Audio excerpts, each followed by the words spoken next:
நாம முருகனை பார்க்க போனாலும் இறங்கிதான் போனோம். எந்த வழியா நீங்க போனாலும் சரி, அது ஆலயத்தினுடைய வலது பக்கமாக இருந்து போனாலும் அல்லது ஆலயத்தினுடைய இடது பகுதியில் இருந்து நீங்க போனாலும் எந்த வழியில போனீங்கனாலும் இறங்கித்தான் போக வேண்டும். முருகனை பார்த்து விட்டு திருப்பி வருகிற போது ஏறித்தான் வர வேண்டும். அது எந்த வழியில வந்தீங்கன்னாலும் சரி, திரும்ப அந்த வழியில ஏறிதான் வரணும். இப்படி ஒரு வித்தியாசமான கட்டிட அமைப்பு அந்த ஆலயத்துல மட்டும் உண்டு. ஏன், எவ்வளவு இரக்கத்தில் உள்ளவர்கள் இந்த சன்னதிக்கு வந்து சென்றாலும் அவர்களினுடைய வாழ்க்கை என்னுடைய தரிசனத்திற்கு பிறகு ஏறுமுகமாகத்தான் இருக்கும், இறங்கு முகம் அவர்கள் வாழ்வில் இருக்காது என்பதை மறைமுகமாக நமக்கு தெரிவிக்கக்கூடிய ஒரு அமைப்பு.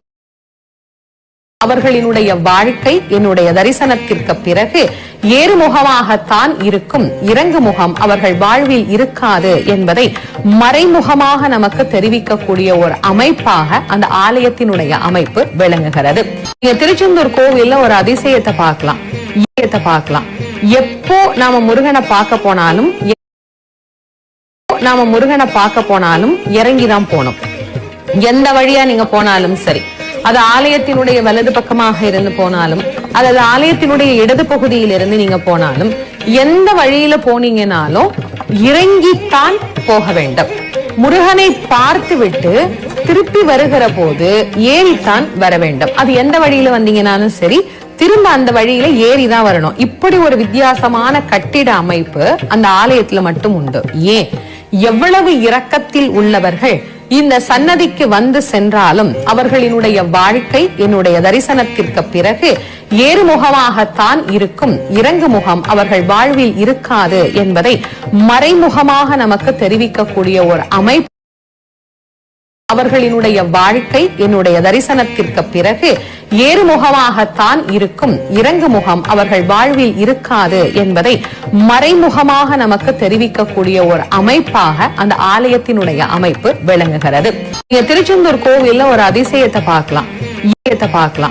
எப்போ நாம முருகனை பார்க்க போனாலும் இறங்கிதான் போனோம். எந்த வழியா நீங்க போனாலும் சரி, அது ஆலயத்தினுடைய வலது பக்கமாக இருந்து போனாலும் அல்லது ஆலயத்தினுடைய இடது பகுதியில் இருந்து நீங்க போனாலும் எந்த வழியில போனீங்கனாலும் இறங்கித்தான் போக வேண்டும்.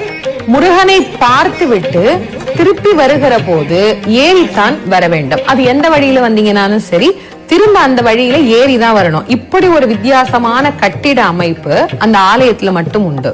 ஏன், எவ்வளவு இரக்கத்தில் உள்ளவர்கள் இந்த சன்னதிக்கு வந்து சென்றாலும் அவர்களினுடைய வாழ்க்கை என்னுடைய தரிசனத்திற்கு பிறகு ஏறுமுகமாகத்தான் இருக்கும், இறங்கு